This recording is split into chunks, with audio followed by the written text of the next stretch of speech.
Becoming a living donor, it's fast, easy, and it literally saves lives every day. And as we celebrate love today on Valentine's Day, we also celebrate the many successful organ donations from both living and deceased donors. Our Rachel Ryan, she takes a look at the importance of being a donor.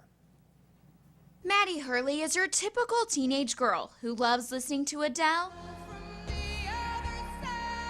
and going to the theater with her aunt, who is someone you might recognize. So my niece Maddie's 13, and Memorial Day weekend of last year, she was diagnosed with end-stage renal disease, which basically means that both of her kidneys failed. And she needs a new kidney now, and she'll need another kidney again in 20 years. So she just had a kidney transplant about a week ago. But the process of getting a new kidney wasn't an easy road for her.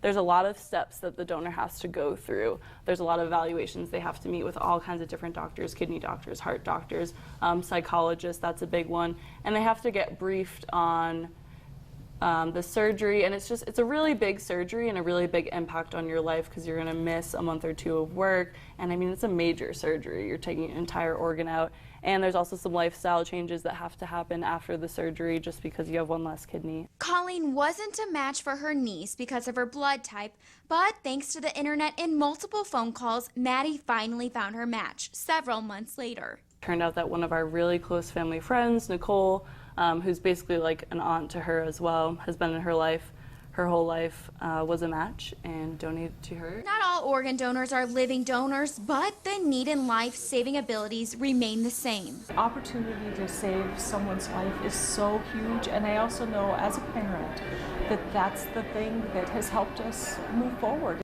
Kim Morshing lost her son Kevin, a post-22 baseball star, just getting ready to graduate college at South Dakota State University. While his life was cut short, Kim says his legacy still lives on because he donated life to others. We made contact with several of his recipients, not personally, but through letters. And his double lung recipient was a guy, probably my age, who was a CFO for a company. And he was almost bedridden. It was just, he was preparing to die when he received Kevin's lungs.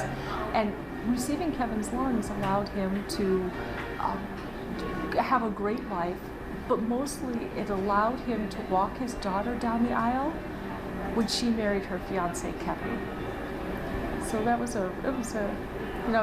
those are the kinds of things you like to hear. Whether you get on the Living Donor Registry or sign up to be a donor with your driver's license, families involved say it's worth it to save a life. It's the biggest gift that you can give somebody, the gift of life and the gift of a healthy life. I'm Rachel Ryan, Coda Territory News.